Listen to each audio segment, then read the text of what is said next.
There is a precise instant, an invisible threshold that separates the incessant noise of biological existence from the absolute silence that follows the last breath. Medicine calls this death.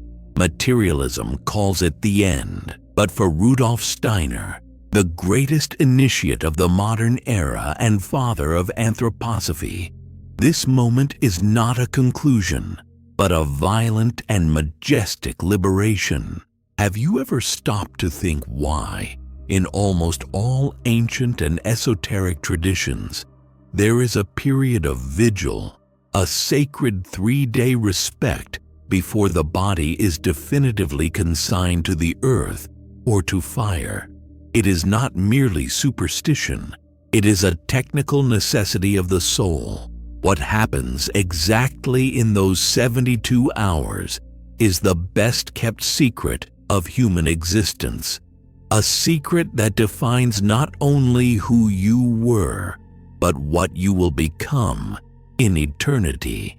Prepare yourself for what spiritual science reveals about these 3 days challenges, everything we have been taught about consciousness, memory, and the very fabric of reality. Imagine the exact moment when the heart stops. The blood, bearer of the physical self, ceases its flow. To an outside observer, there is only an inert body, but for the one who departs, the experience is one of sudden and overwhelming expansion.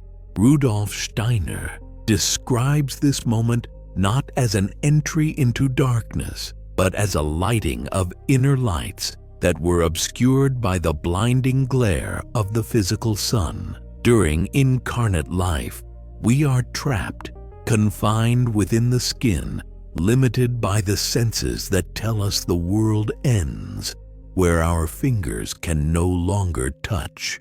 At the instant of death, this barrier breaks. The first sensation is not fear, but a dizzying freedom. The bond that held the etheric body, our organization of vital forces, the invisible architecture that maintains form and memory, to the physical body dissolves. And it is here that the mystery of the 3 days begins. You need to understand what this etheric body is to grasp the magnitude of what is happening now. During every second of your life, your physical body struggles to decompose. It obeys the laws of gravity and mineral chemistry. What prevents it from turning to dust right now, as you read or hear this, is the etheric body, a tireless fighter against death, a sculptor of time and memory. It is the guardian of your memories, the librarian of every sensation, every thought, every face you have ever seen. While we live, this etheric body is entirely occupied with keeping the organs functioning, digesting, repairing cells. It is sucked into matter. But at death, it detaches itself. And in detaching itself, it does something extraordinary. It expands. It goes outward, rising above the mortal shell, and takes with it the soul, the astral body, and the self on its first great journey into the super-sensible world. Steiner teaches us that at this precise point, consciousness changes drastically. It's not like sleep. In sleep, the astral body and the ego withdraw, but the etheric body remains in bed, watching over the physical body like a faithful guardian. At death, the guardian departs as well. And because the etheric body is now free from the heavy task of keeping the heart beating and the lungs breathing, it releases all its pent-up energy at once. The result is the grand panorama. Many near-death experiences speak of seeing life flash before one's eyes, but Steiner offers surgical precision on this phenomenon. It's not a temporal sequence, like a film that goes from beginning to end. It's a simultaneous picture. Time becomes space. Imagine seeing your entire existence, from your first cry to your last breath, laid out before you not as a line, but as a gigantic, detailed landscape. Everything is there at once. Every joy, every pain, every secret, every lie, every act of kindness. They are not judged at this moment. This is crucial to understand. In the first days after death, there is no moral judgment, no immediate heaven or hell. There is only objective contemplation. The etheric body, now expanded, becomes a screen where memory is projected onto the substance of the spiritual world. You become a spectator of your own biography. Steiner describes this as a vision of crystalline clarity, where nothing can be hidden, for you are the very substance of memory. But why 3 days? Why does this panoramic view last, on average, this specific amount of time? Steiner's answer is of impeccable spiritual logic. This is the time the etheric body can maintain its human form without the support of the physical body. While we are alive, the physical body acts as a mold, a vessel that holds the water of life.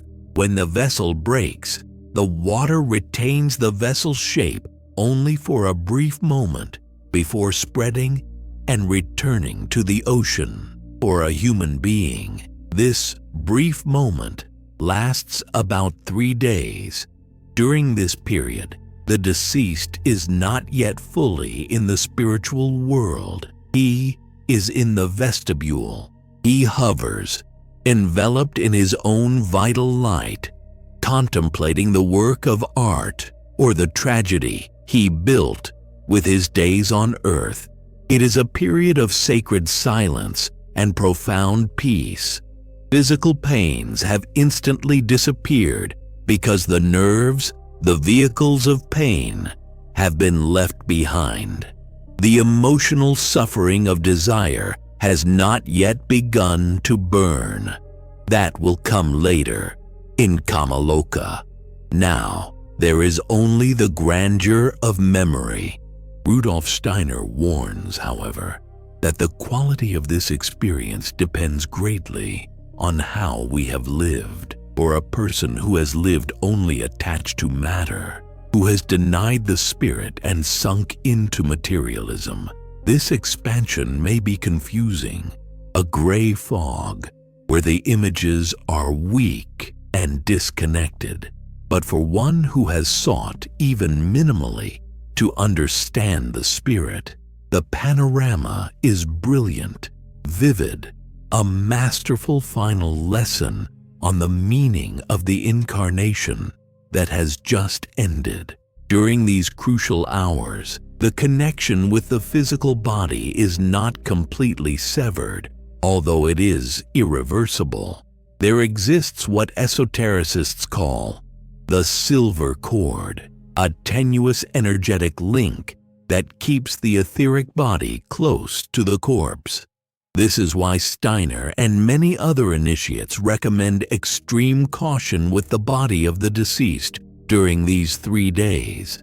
Immediate cremation or invasive autopsies performed hastily can, according to spiritual science, send vibratory shocks to the etheric body, which is still sensitive and connected. The soul feels a disturbance, not as physical pain, but as a dissonance, an interference in its sacred contemplation. Ideally, in the anthroposophical view, the body should be allowed to rest in stillness, surrounded by thoughts of love and spiritual readings, allowing the separation process to occur smoothly, like a ripe fruit that detaches from the branch without being plucked. The deceased, in these days, perceives those who remain, but in a different way. They do not hear our spoken words, nor do they see our physical bodies with eyes of flesh. They perceive the light of our thoughts and the color of our feelings. Desperate grief, cries of agony, and the selfish attachment of those who remain act as dark claws that try to pull the soul back, clouding the clarity of the panorama. On the other hand, serene sadness, loving prayer, and the thought of "go in peace, follow your light" act as a balm, facilitating the elevation of the etheric body. Steiner tells us that the dead need our strength, not our despair. They are occupied with a gigantic task, that of extracting the essence of an entire life to take it with them to eternity. As the hours pass, nearing the end of the third day, something begins to change in the landscape of memory. The edges begin to dissolve. The human form of the etheric body begins to lose its cohesion. It is like seeing a cloud that, for a moment, resembled a face, and now begins to dissolve into the blue of the sky. The etheric body is preparing to surrender to the cosmic ether. It has fulfilled its function. It has preserved the history. Now, it must return the vital substance to the universe. But it does not return everything. And here lies one of the greatest mysteries revealed by Steiner. What happens to the fruit of this memory? Is everything lost? Was life in vain? No. The etheric body does dissolve, yes, but before disappearing, it delivers an extract, a concentrated essence, to the astral body and the ego. Steiner calls this the fruit of life. Imagine you read a 1,000-page book. Years later, you may not remember every sentence, but the wisdom, the feeling, and the change that book provoked in you remain distilled. That's what we take with us. The panorama serves so that the ego can gather this essence. Everything that was learned, all the love shared, all the moral resistance transformed into strength, all of this is saved in the eternal core of the human being. The rest, the trivial details, the automatic memories, is given over to the elements. However, this process of dissolution and extraction marks the end of the first stage. The luminous sleep of memory is about to end. The deceased begins to feel a new awakening, more intense and often more challenging. The protection of the etheric body is dissolving. The soul is about to be naked before its own passions and desires. The third day ends with what Steiner calls the second death. The first death was the abandonment of the physical body. The second death is the abandonment of the etheric body. What remains now is the anemic spiritual being, ready or not to enter Kamaloka, the world of souls, the place of purification. It is crucial to understand that this 3-day period is not fixed on the mechanical clock. It varies subtly from individual to individual, depending on life force and attachment to life. People very attached to material things, or who died suddenly and violently, full of unspent vitality, may have a more turbulent and lengthy process of releasing the etheric body. Elderly people, or those who have withered away from long illnesses, where the etheric body was already gradually detaching, may have a faster and smoother transition. But the 3-day rule remains a cosmic archetype, a divine compass that governs the transition between worlds. The silence of these days is, therefore, a space of gestation. The human being is being reborn into the spirit. Rudolf Steiner, with his precise clairvoyance, invites us to look at this moment not with the Gothic terror that culture has instilled in us, but with solemn reverence.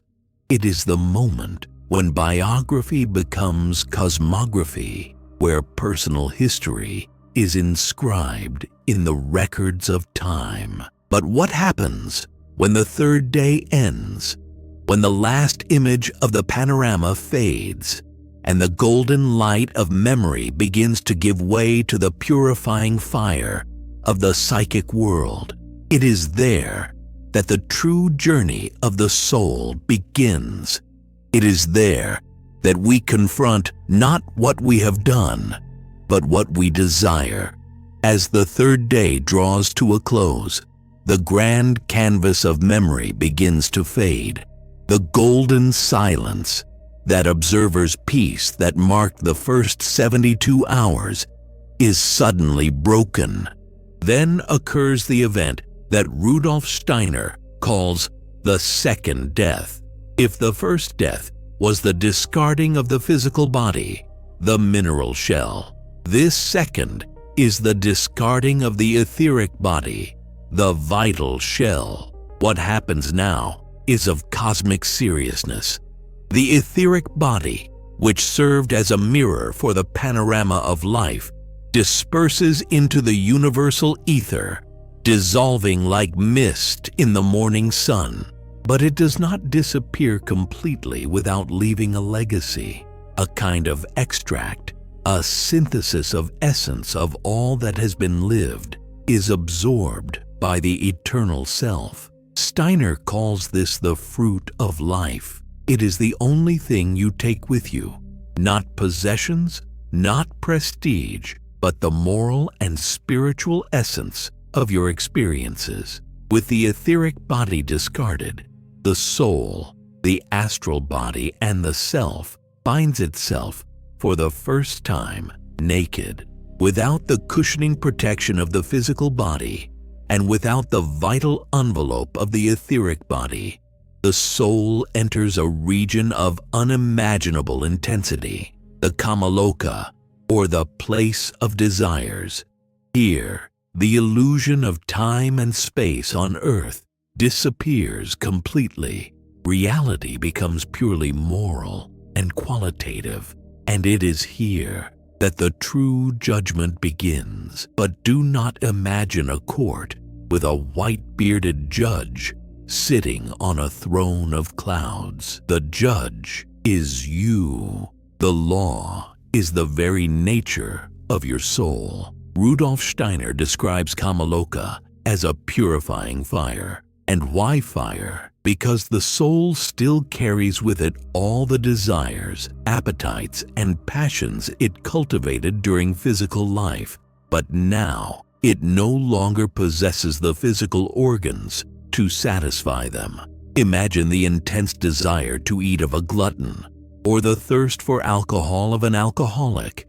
On earth, desire leads to action, and action brings momentary satisfaction that alleviates the desire. In Kamaloka, desire burns with the same or greater intensity, but there is no stomach, no palate, no nervous system to quench it. Desire becomes a flame that consumes itself. The soul suffers, not as divine punishment, but as a natural consequence of having clung to things that only exist in the material world. This suffering has a surgical purpose: to burn away the attachment. The soul needs to learn, through this fiery deprivation, that its true nature is spiritual, not material. But the purification of gross vices is only the most superficial layer of Kamaloka. The deeper, more transformative process that Steiner reveals is experiencing life in reverse. Yes, you read that correctly. After the 3 days of panorama, we begin to relive our lives backward, from death to birth, but with a fundamental and terrifying difference. We don't relive the events as we felt them when we caused them. We relive them as others felt them. If, at 30, you offended someone with a cruel word, in Kamaloka, you will not feel the anger you felt when speaking. You will become the offended person. You will feel, in your own soul, the pain, humiliation, and sadness that your word caused the other. You step into the skin of every being who crossed your path. If you betrayed, you will feel the pain of betrayal. If you ignored a plea for help, you will feel the coldness of abandonment. Steiner is categorical. There are no secrets here. Selfish subjectivity is annihilated. You experience the objective truth of your actions. It is a lesson in absolute empathy, imposed by cosmic law. This is how we learn what good and evil are, not through dogmas written in books, but by feeling in the very substance of the soul the effect of our actions on the universe. According to spiritual science research, this period of unliving lasts approximately 1/3 of the length of physical life. If you lived 60 years, you will spend about 20 years in Kamaloka. This time corresponds to the period we spend sleeping during our lives. It's as if we now have to recover the consciousness of all those nights when the soul wandered without our lucid control. For those who lived a life of love, altruism, and the pursuit of truth, Kamaloka is a quick and even luminous passage, as there is little material ballast to burn. But for the convinced materialist, the egoist, or those who define themselves only by sensory pleasures, Kamaloka can be a period of profound loneliness and anguish, a prison built by their own unfulfilled desires. Steiner warns us about a specific danger of our modern age. Materialism is not merely a philosophical theory, it is a force that hardens the soul. Those who die completely denying the existence of the spirit may find themselves, after death, in a confused darkness. They may not even realize they have died. They desperately try to interact with the physical world, clinging to furniture, people, places, but without getting a response. They become heavy presences, ghosts in the occult sense, trapped between two worlds because their consciousness refuses to accept a reality that is not physical. Anthroposophy teaches us that the spiritual knowledge acquired in life is the only beacon that illuminates the path after death. Knowing what to expect, understanding the maps of the spiritual world described by initiates like Steiner, is not merely intellectual curiosity. It is a survival technique for the soul. As purification progresses and the years of Kamaloka recede back into childhood, the soul becomes increasingly lighter. The layers of selfishness, vanity, and attachment to matter are incinerated by the fire of truth. Finally, the moment of birth arrives, the original innocence. When the last impurity is left behind, when the last earthly desire is silenced, the soul is ready for the next great frontier. Kamaloka ends.